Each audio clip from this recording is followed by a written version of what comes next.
This has been, let me do the math, 32 years. I've waited 32 years for this moment to open up this one wax pack.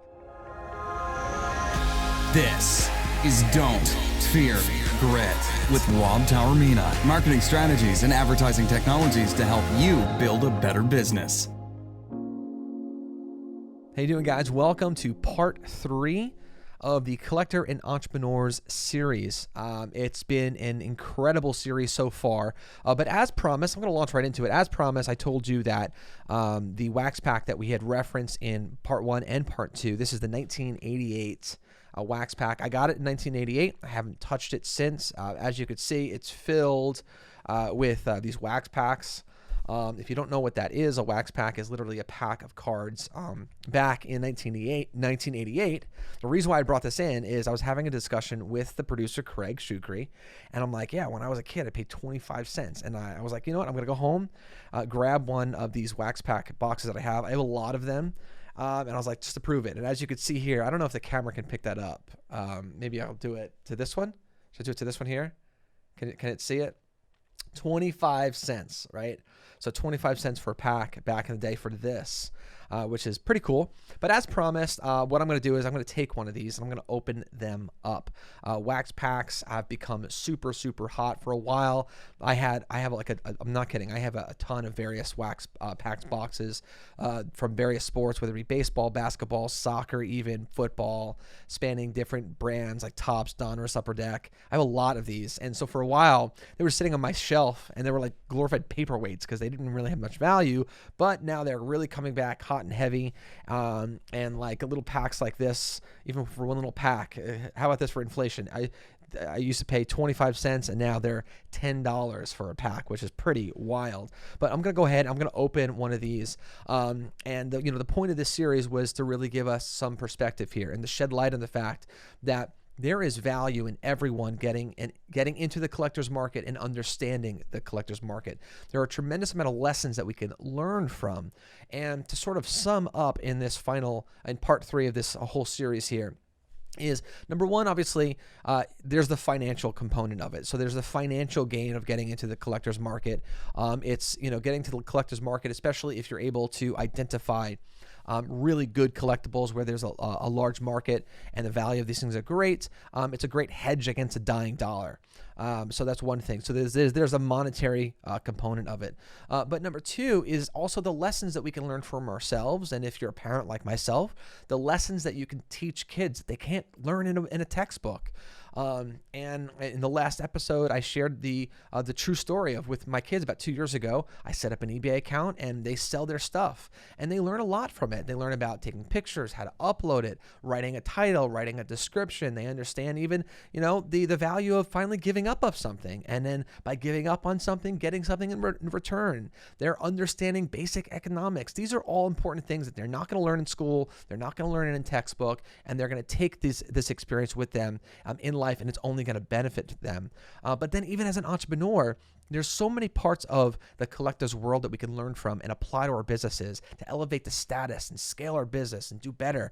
We can learn better customer service. By getting in the sales game at this level, we're going to hone our skills for customer service, our communication skills. We're going to understand what works, what doesn't work, what people actually are important to them. What are their concerns, how to problem solve.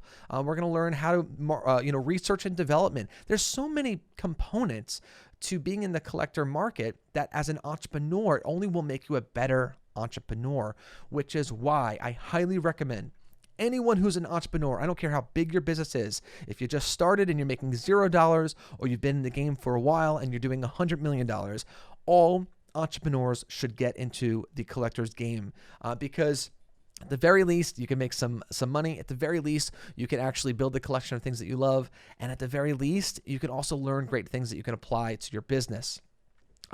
Now, the second thing of getting things that you love, in that last episode, Craig made a really great point, is once you make the decision to get into the collector's game, like, yeah, I want to learn a little bit more about this, whether it be I want to learn about eBay or Craigslist or whatever type of platform you're going to use to resell these items or even buy these items. It's really important that you pick an area that you love, something that you're passionate about, because God forbid you decide I'm going to experiment and get into this game, and you decide to pick something on a hunch like I can just make a lot of money off this, and that's the only factor involved. And what if you don't sell it? Well, now you're stuck with this thing that you don't care about, right? So you want your worst case scenario to be that if in fact you're not able to resell this item, at the very least you get to keep it, but because you're passionate about it, it's actually, you're not losing, you're still winning, right? So make sure you're passionate about it, which is really, really cool. But anyway, to end, after this now wonderful little summary here of this awesome series, and I'm definitely going to get into this again. The collecting market is something that I'm actually passionate about. My very first business was in antiques. When I was in high school, I started my first business as a senior in high school, and that's sort of how I got bit by the entrepreneurial bug. I did really well. I learned a tremendous amount from that experience that I was able to parlay into where I'm at today as an entrepreneur that owns several businesses. I really pull from that experience all the time, and I credit the fact that I've been able to build multiple seven figures to the fact that I was in the collector's market for a while. I learned so much about that from that world, and I definitely want to go ahead and revisit this for a later series, which is awesome. But let's get right into this. I'm going to go ahead. I'm going to open up this wax pack from 1988. Now, the card that I want to be going for is the Bo Jackson rookie card. That's the money card right here. All right. In this particular series, that would be the holy grail of this particular, again, the 1988 football year. So I'm going to go ahead. I don't know if the cameras are ready. For those of you who are just listening and you're not watching, you can always find every single episode on our YouTube channel, Don't Fear Grit. So if you want to swatch me to open up this wax pack, you can definitely find the episode there. But all right, Craig, I'm a little nervous. Sure. Is it weird that I'm nervous? A little bit. You know, because here's the thing. Like, I know I've said this to you guys before. Like, I'm a saver. So I was the kid, like, remember, like when I went to McDonald's and I got my Happy Meal and I got my toy, it stayed in the packaging. I still literally, I have those toys at my house. My McDonald's toys from the 80s still wrapped in plastic, right? That was me, which is why I still have all this stuff, right? So I'm a little nervous. This is years of waiting. I mean, there's risk, but there also could be great reward. Great reward, right? This has been let me do the math, 32 years. I've waited 32 years for this moment to open up this one wax pack, and hopefully I don't get addicted to opening them and I just go to town. Like, this becomes catnip to me, and I'm like, just open. But I'm not. I'm gonna put this aside. I'm putting the box. That is, I'm gonna show the audience one more time. I don't know. Can this camera pick this up to show that this is actually filled? As you can see here, like, this is completely filled, right? All right, we're good. So this is filled. I'm gonna put this aside. I'm not gonna touch this. And we're going to open up this wax pack right here. 1988 football. This is Topps.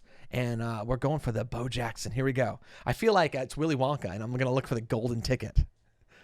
Right? Here we go. Wow, you're actually quiet. I feel like you're a little nervous too, Craig. Are you? All right, here we go. Here's the first. I'm going to be very careful how I do this. Wow, the seal has been broken.